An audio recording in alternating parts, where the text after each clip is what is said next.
The war in Ukraine has now entered its third year and with no immediate sign of resolution. And Russia continues to occupy large swathes of Ukrainian territory, but its position too is far from stable. Meanwhile, Ukraine finds itself in a battle not just for sovereignty but for survival, both militarily and economically. And at the same time, the ongoing conflict between Israel and Hamas has drawn attention to the broader global struggle between authoritarian states and democratic allies, revealing key links between the two wars. For years, the Donbass region was labelled as pro-Russian, partly because of the Russian infiltration into that region, but this narrative has eroded significantly since the 2022 full-scale invasion. The destruction, the economic collapse, the forced conscription policies imposed by Russia have turned many former sympathisers in the Donbass into disillusioned civilians or outright opponents of the occupation. Donetsk and Luhansk may be Russian-speaking, but they no longer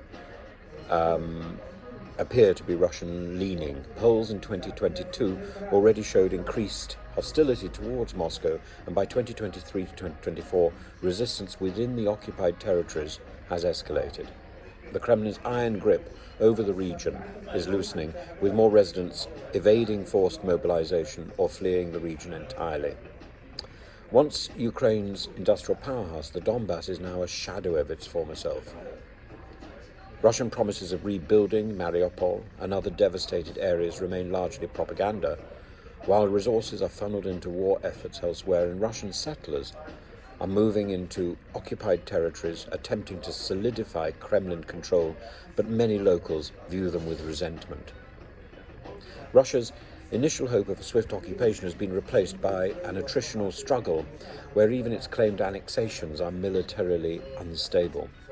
The failure to fully control Donetsk and Luhansk, therefore, underscores the broader weakness of the Russian operation. Despite all this, Russia is not yet facing defeat, far from it.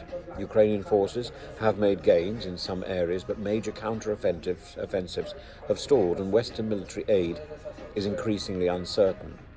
The Kremlin still has significant access to manpower, industrial resources, foreign supplies, particularly from Iran and North Korea. And while the wars in Ukraine and Gaza may seem unrelated, they're deeply interconnected within the broader global landscape. Moscow has strengthened its ties with Tehran, which in turn supplies weapons to both Russia and groups like Hamas and Hezbollah. The Iranian-made Shahid drones devastating Ukrainian cities are part of the same weapons network that supplies militants targeting Israel. And Israel has been hesitant to take a strong stance against Russia, in part because of its complex relationship with Russia regarding Syria. But recent reports suggest that Israel may be quietly supplying Russian-made weapons captured from Hamas to Ukraine, a direct warning to Putin.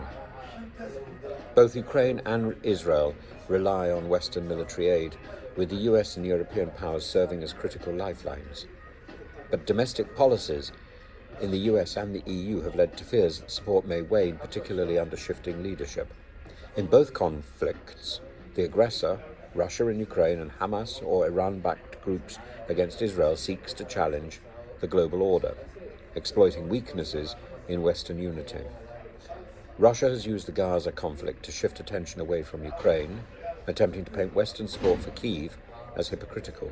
Similarly, Russian disinformation networks have tried to frame Ukraine's resistance as neo-Nazi aggression while portraying Hamas as freedom fighters to audiences in the global south.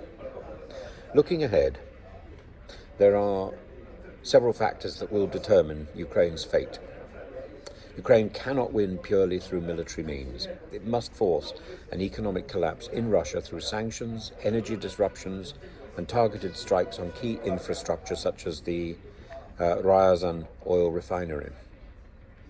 Western powers are increasingly targeting Russia's energy sector, with discussions on manipulating oil prices and cutting off Moscow's revenue streams.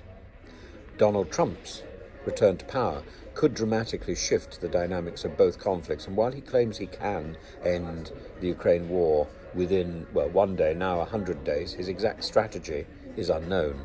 Some speculate he may push for a deal that forces Ukraine to cede territory.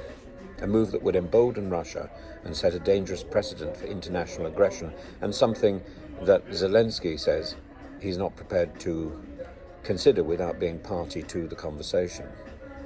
Reports suggest that Russia has enough Soviet-era stockpiles to fight for at least 2 more years, bolstered by Iranian and North Korean support. However, growing dissatisfaction at home, continued Western sanctions, and potential economic collapse could weaken Putin's ability to maintain the war effort and to maintain his own power. Despite facing logistical struggles, Ukraine continues to innovate in drone warfare and asymmetric tactics, and the Ukrainian army is systematically targeting Russia's energy sector, ammunition depots, and military command structures, trying to degrade Russia's capacity over time.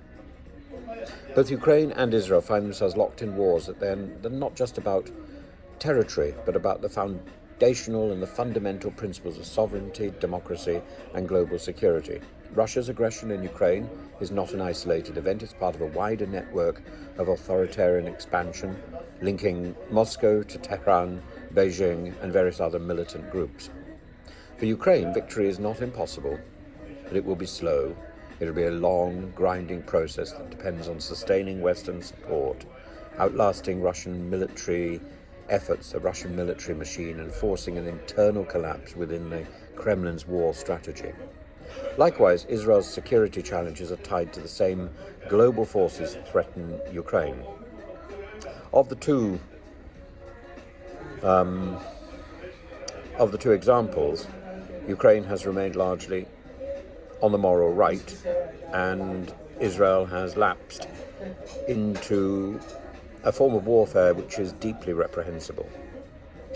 The coming months will be critical. The future of Ukraine will not only determine its own fate, but also shape and reshape global order, testing whether democracies can effectively resist authoritarian aggression.